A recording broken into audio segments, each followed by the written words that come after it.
Leonel, ¿no cree que con esto, con esta decisión de militarizar la educación pública, bueno, yo le doy la explicación más racional posible que quieren implementar el modelo fordista de educación? Digamos que es la explicación más racional que yo le puedo dar a esto. El modelo fordista de la educación era crear tablas rasas, es decir, gente que no tenga capacidad de pensamiento propio, gente que no critique, gente que cuando llega a los trabajos sabe que se va a dedicar a una sola función, gente que tiene que obedecer por completo lo que digan los patrones, gente que no tiene que tener iniciativa, que no tiene que quejarse. Esa es la explicación más racional. Ojo, la explicación más racional que yo encuentro a este tema de la militarización, pero que sea la decisión más racional que yo trate de dar, no significa que sea la más plausible en cuanto a una medida que el gobierno quiere aplicar en función de la razón, sino más bien lo más plausible que yo encuentro es que sea como dice Julia Evelyn Martínez, eh, que sea una ocurrencia sobre cómo ellos creen que deben de manejar el tema de la educación para enfrentarse a un tema de inseguridad que a corto o mediano plazo están viendo que puede volver a crecer. Junto con esto podemos sumar ahí o meter ahí la incomprensión a la problemática o al fenómeno de las pandillas. Casi 30 años conviviendo con este fenómeno de delincuencia juvenil, que bueno, ya no necesariamente juvenil porque hay mucha gente mayor que se incorporó también, pero con este fenómeno de las pandillas, 30 años de convivir con el fenómeno, pero no hay una comprensión, y si hay una comprensión del fenómeno, no hay la voluntad política para solucionarlo. Porque esta voluntad política por solucionar este problema conlleva a aceptar que en el país hay unas condiciones estructurales de injusticia que son las que permitieron que este problema creciera.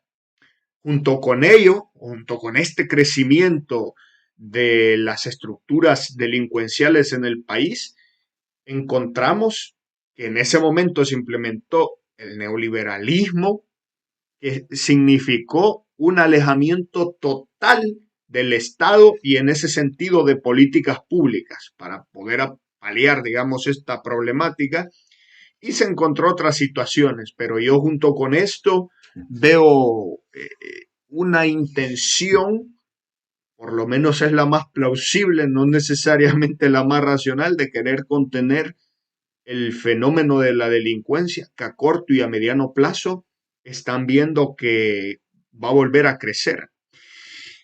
Vía Toro, con este periodista español, se me olvida el nombre, Roberto Valencia, hablaba y decía, miren, es que todavía hay unas estructuras delincuenciales que siguen operando. Pero ese ya no es problema nuestro, decía, sino que es un problema que lo dejamos en el nivel operativo, es decir, que la policía vea cómo lo resuelve. ¿Podríamos estar frente a esto, Leonel? No sé si usted toma en cuenta lo más racional posible que es el modelo fordista en educación o lo más plausible posible que es evitar que el problema de la delincuencia a mediano y a corto plazo vuelva a crecer y lo tratan de contener con estas cuestiones de carácter disciplinario, tratando de negar condiciones de carácter estructural que son las que permiten este florecimiento y falta de voluntad política para solucionarla. No sé si le parece alguna lo más racional o lo más plausible.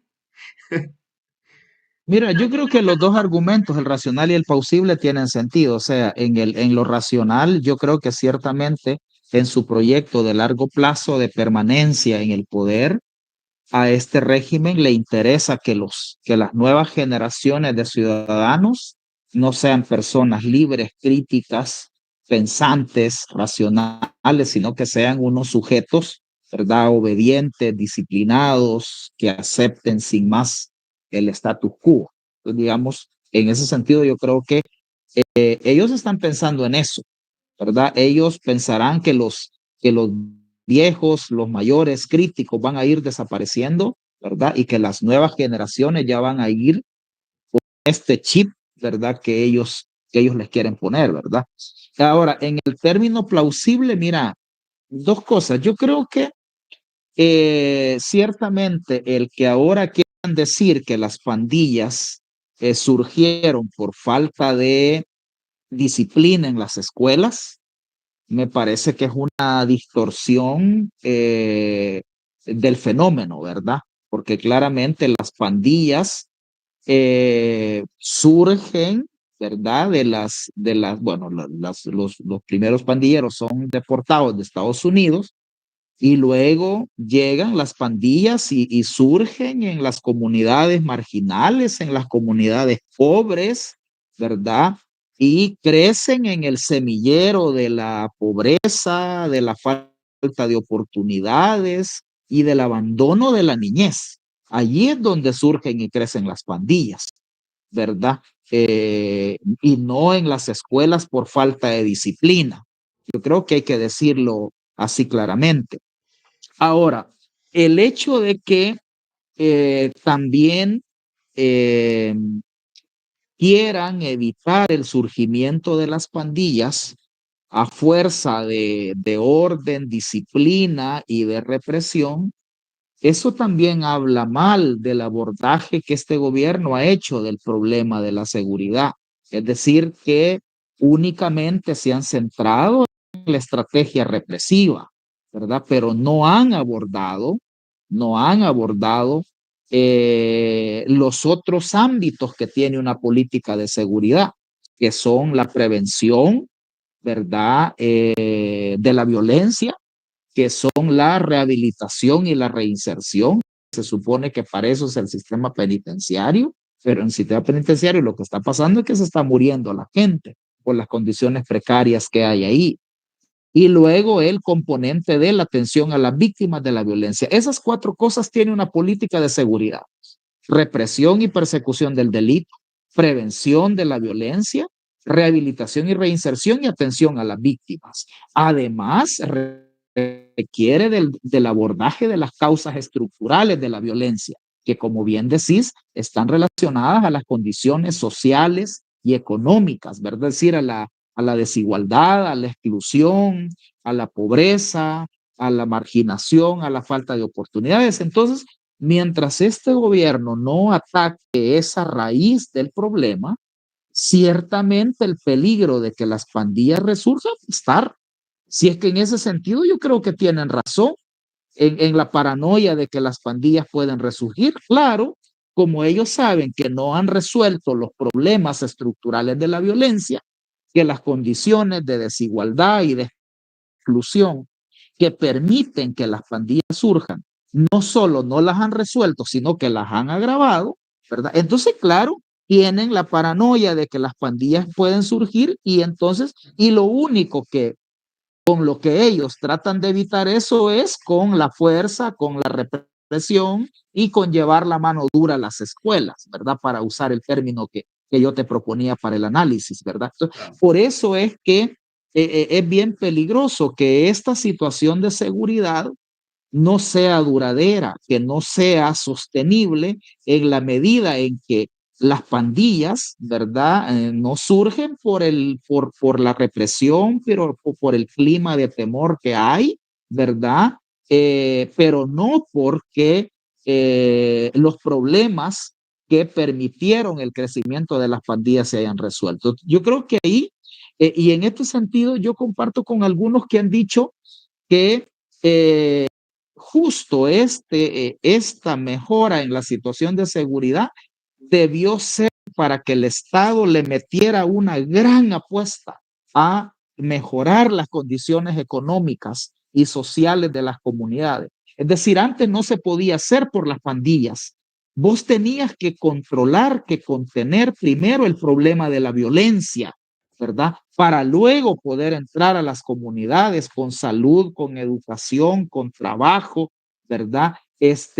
Pero este gobierno, digamos, aplacó la violencia a pura represión, pero ya no avanzó. No hubo anuncios publicitarios de que la nueva fase del plan de control territorial ahora era la integración, ¿verdad? Pero fueron estribillos propagandísticos. No hubo una apuesta real de políticas públicas para ir a mejorar las condiciones de vida en las comunidades donde crecieron las pandillas. Entonces, bueno, como eso no lo han hecho, ellos le apuestan a mantener el clima de represión como única medida para evitar el surgimiento nuevamente de las pandillas. Entonces yo creo que ese es el problema que está en el fondo, ¿verdad? En este país es necesario ir, ¿verdad?